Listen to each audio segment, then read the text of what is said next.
सर्व विद्यार्थ्यांचे jewel academy या यूट्यूब चॅनेलमध्ये स्वागत आहे.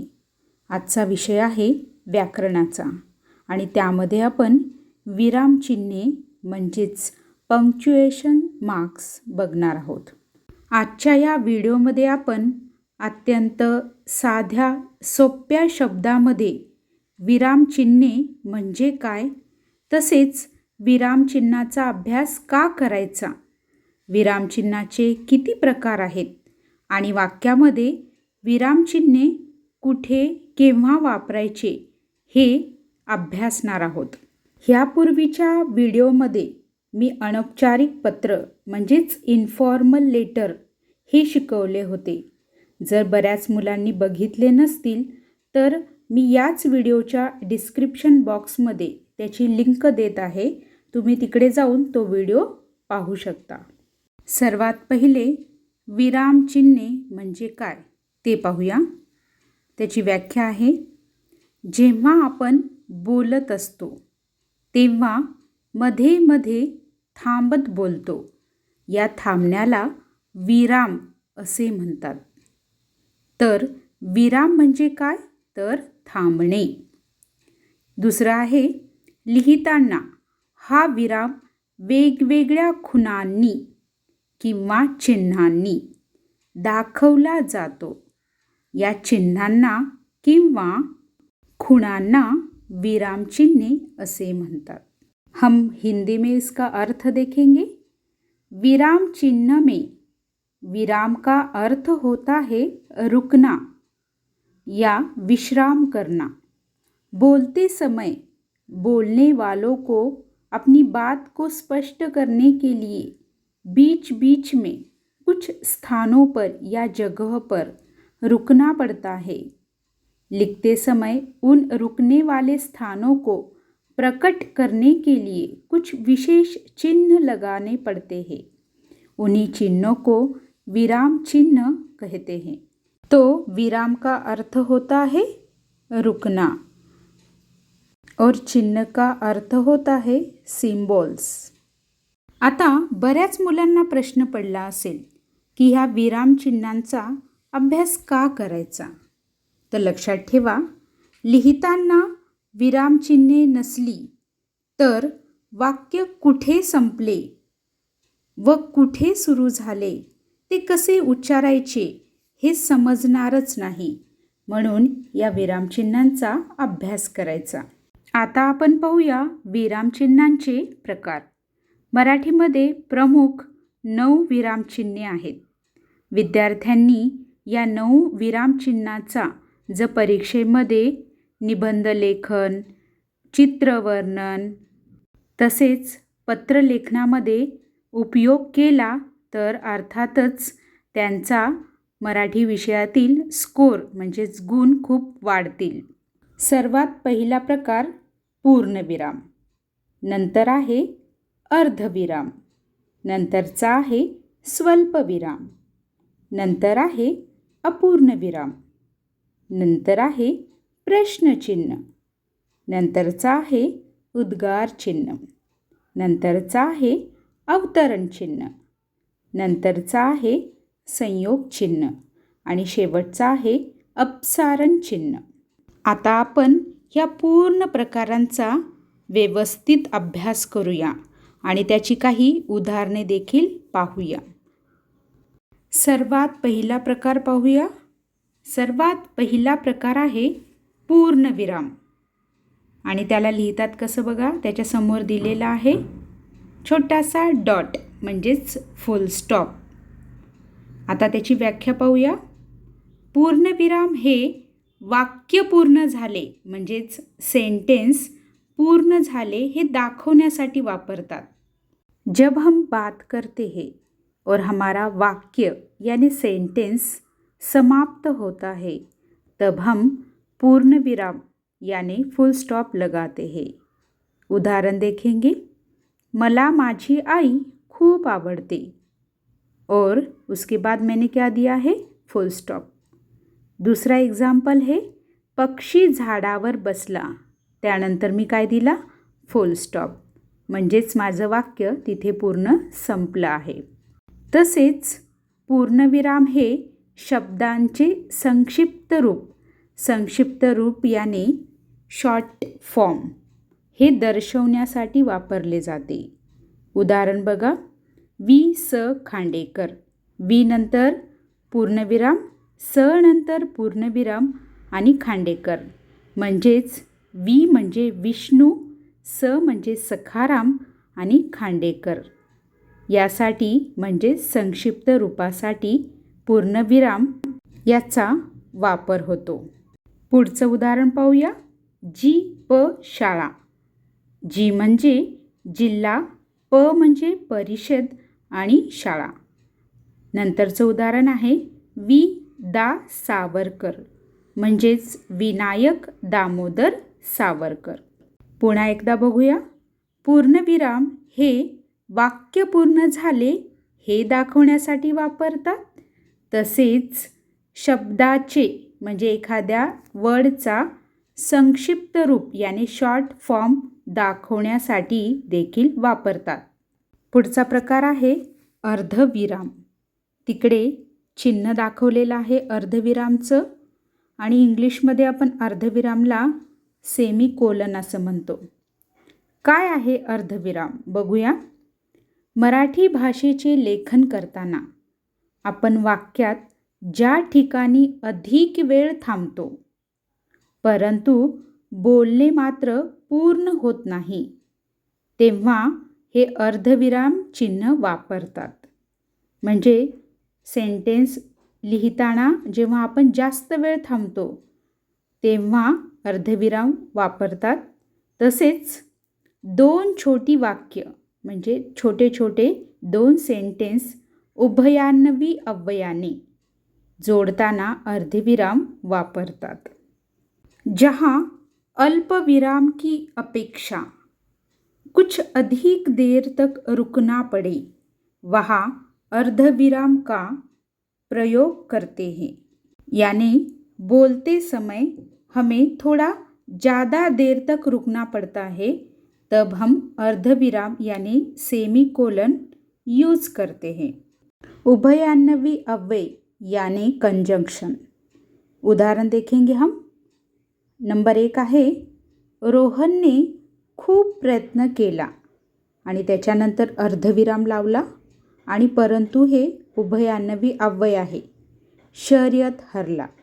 म्हणजेच परंतु हे काय आहे उभयान्वयी अव्यय आहे. त्याच्या आधी काय लावला अर्धविराम लावला. त्यानंतरचं दुसरं वाक्य आहे नोकरी मिळावी म्हणून तो शहरात आला. आता म्हणून उभयान्वयी अव्यय आहे आणि त्याच्या आधी अर्धविराम लावला. म्हणजेच इथे लक्षात घ्या नोकरी मिळावी यानंतर आपण थांबतो आणि तिथे अधिक वेळ थांबतो म्हणून अर्धविराम लावला आहे आणि म्हणून हे उभयान्वयी अव्यय त्याच्या आधी आलेलं आहे. पुढचा प्रकार आहे स्वल्पविराम. त्याचं सिम्बॉल आहे तिकडे. त्याला इंग्लिशमध्ये आपण कॉमा असं म्हणतो.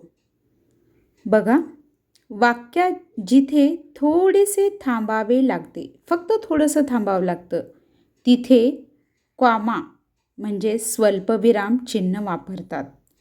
एकाच जातीचे शब्द किंवा छोटी वाक्य लागोपाठ आल्यास तसेच संबोधन दाखवताना स्वल्पविरामाचा वापर होतो. यानी वाक्य बोलते समय और लिखते समय जब हम थोड़ी देर तक ही रुकते हैं वहाँ पे ही स्वल्पविराम यानी कॉमा का प्रयोग होता है. उदाहरण पाहूया आपण. नंबर 1 राजने बाजारातून आंबे, चिक्कू, केळी व पपई ही फळे आणली. आता या वाक्यामध्ये आंबेनंतर स्वल्पविराम, चिकूनंतर स्वल्पविराम वापरलेला आहे कारण तिथे आपण थोडा वेळच थांबतो. नंतरचं 2 नंबर वाक्य पाहूया आपण. महाराज मला माफ करा. म्हणजेच महाराज नंतर स्वल्पविराम कॉमा वापरला म्हणजे महाराज नंतर थोडंसं थांबलो आपण आणि वाक्य पूर्ण केलेलं आहे. पुढचा प्रकार आहे अपूर्ण विराम. त्याचं सिम्बॉल आहे त्याच्यासमोर. त्यालाच इंग्लिशमध्ये आपण कोलन असं म्हणतो. त्याची व्याख्या पाहूया आपण. वाक्य लिहिताना जेव्हा वाक्याच्या शेवटी एखादा तपशील द्यायचा असतो, तपशील म्हणजे डिटेल्स, जेव्हा आपल्याला द्यायचे असते तेव्हा त्या तपशिलाच्या आधी अपूर्ण विराम चिन्ह वापरतात. म्हणजेच जब किसी कथन को अलग दिखाना हो तो वहाँ पर अपूर्ण विराम का प्रयोग करते हैं. उदाहरण पाहूया आपण. नंबर 1, मुख्य 3 ऋतू आहेत. ऋतू म्हणजे सीझन. आणि त्याच्यानंतर 2 डॉट आहेत अपूर्ण विरामाची. म्हणजेच याचा अर्थ ऋतू किती आहेत हे आपल्याला तपशीलवार म्हणजे डिटेलमध्ये द्यायचं आहे आणि त्यासाठी अपूर्ण विराम वापरलं आणि नंतर उन्हाळा, पावसाळा, हिवाळा असं लिहिले. तो इस सेंटेंस में हम किसकी डिटेल्स दे रहे हैं? हम डिटेल्स दे रहे हैं ऋतुओं के बारे में. इसी वजह से वहाँ पे कोलन यूज हुआ है. दूसरा सेंटेंस, प्रदूषण एक शाप. यानी प्रदूषण की डिटेल्स हम दे रहे हैं कि ये एक हमारे लिए शाप है. पुढचा प्रकार आहे प्रश्नचिन्ह. त्याचं सिम्बॉल आहे तिकडे. प्रश्नचिन्ह म्हणजे क्वेश्चन मार्क. व्याख्या पाहूया आपण. वाक्यात एखाद्या व्यक्तीने किंवा आपण एखाद्याला प्रश्न विचारला असेल तेव्हा तिथे क्वेश्चन मार्क म्हणजेच प्रश्नचिन्हाचा वापर केला जातो. किसी वाक्य में हम अगर किसी को प्रश्न पूछते हैं या कोई हमें प्रश्न पूछता है तब प्रश्न चिन्ह का इस्तेमाल होता है. प्रश्न चिन्ह का प्रयोग प्रश्नवाचक वाक्यों के अंत में किया जाता है. उदाहरण पाहूया आपण. नंबर 1, तुझे नाव काय आहे. इथे नाव विचारले आहे आणि त्यानंतर प्रश्नचिन्हाचा वापर केला आहे. दुसरं वाक्य पाहूया. तुझ्या शाळेचे नाव काय आहे आणि नंतर आहे प्रश्नचिन्ह. म्हणजेच वाक्याच्या शेवटी प्रश्नचिन्ह वापरतात. पुढचा प्रकार आहे उद्गार चिन्ह. तिथे चिन्ह दिलेलं आहे. त्यालाच इंग्रजीमध्ये एक्सक्लामेशन मार्क असे म्हणतात. त्याची व्याख्या पाहूया. ज्यावेळी वाक्यात व्यक्तीला आपल्या मनातील भाव म्हणजे राग, द्वेष, दुःख, आनंद, भीती, आश्चर्य, घृणा इत्यादी दर्शवायचे असते म्हणजे इंडिकेट करायचे असते तेव्हा उद्गार चिन्ह त्या वाक्यामध्ये वापरले जाते. जब व्यक्ति उसके इमोशंस को एक्सप्रेस करता है तब उद्गार चिन्ह यूज होता है. वाक्य में अगर उद्गार चिन्ह नहीं है तो फर्क कुछ नहीं पड़ता है, लेकिन अगर उद्गार शब्द डालोगे तो क्या होता है, इससे उस व्यक्ति के इमोशंस पता चलते हैं. जैसे कि उदाहरण के तौर पर हम देखेंगे. नंबर 1, अरे रे फार वाईट झाले है. यहाँ पे अरे रे ये एक शब्द है जिससे पता चलता है कि उस व्यक्ति के लिए दुख जताया गया है और फिर उसके बाद उद्गार चिन्ह लगाया है. दूसरा वाक्य है बाप रे कितनी मोटा हा अजगर. यानी सरप्राइज हो गए हैं यहाँ पे हम, तो इसलिए बाप रे उद्गार शब्द यूज करके उद्गार चिन्ह लगाया है. पुढचा प्रकार आहे अवतरण चिन्ह म्हणजेच कोटेशन मार्क. इथे अवतरण चिन्हाचे 2 मुख्य प्रकार पडतात. एक आहे एकेरी अवतरण चिन्ह आणि दुसरा आहे दुहेरी अवतरण चिन्ह. आता आपण सर्वात पहिले एकेरी अवतरण चिन्ह पाहूया. एकेरी अवतरण चिन्ह म्हणजेच सिंगल इन्व्हर्टेड कॉमा. त्याची व्याख्या बघूया. एकेरी अवतरण चिन्ह याचा उपयोग एखाद्या शब्दावर विशेष जोर देण्यासाठी केला जातो. तसेच वाक्यातील अतिशय महत्त्वाचा शब्द दाखवण्यासाठी देखील या चिन्हाचा वापर केला जातो. वाक्य में जो शब्द महत्वपूर्ण होता है उसे सिंगल इन्वर्टेड कॉमा में दिखाते हैं. सिंगल इन्वर्टेड कॉमा में दिखाया शब्द उस वाक्य में बहुत महत्वपूर्ण भूमिका निभाता है. वाक्य पाहूया आपण. नंबर 1, माझ्या शाळेचे नाव नवीन ज्ञान मंदिर असे आहे. या वाक्यामध्ये नवीन ज्ञान मंदिर हे एकेरी अवतरण चिन्हामध्ये आहे, म्हणजे त्या वाक्यात तो शब्द महत्त्वाचा आहे. दुसरं वाक्य पाहूया. पुणे हे विद्येचे माहेरघर आहे. इथे विद्येचे या शब्दाला सिंगल इन्व्हर्टेड कॉमा केला आहे, म्हणजे तो त्या वाक्यातला महत्त्वाचा शब्द आहे. दुसरा आहे दुहेरी अवतरण चिन्ह म्हणजेच डबल इन्व्हर्टेड कॉमा. व्याकरणामध्ये एखाद्या वाक्यामध्ये बोलणाऱ्याच्या तोंडचे शब्द दाखविण्यासाठी डबल इन्व्हर्टेड कॉमा म्हणजेच दुहेरी अवतरण चिन्हाचा वापर करतात. म्हणजेच एखादा व्यक्ती काही बोलत असेल तर त्याचे तेच सेम शब्द यूज करण्यासाठी वापरण्यासाठी दुहेरी अवतरण चिन्ह वापरतात.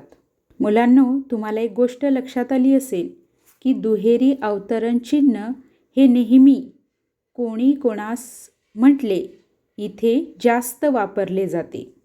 किसी के द्वारा कोई विशेष बात कहने पर उस बात को ठीक उसी प्रकार दर्शाने के लिए इसका उपयोग होता है.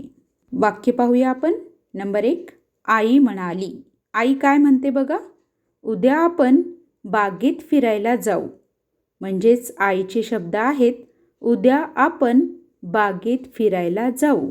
हे जशास तसे वापरले तेव्हाच दुहेरी अवतरण चिन्हाचा इथे उपयोग झाला. दुसरं सेंटेन्स आहे.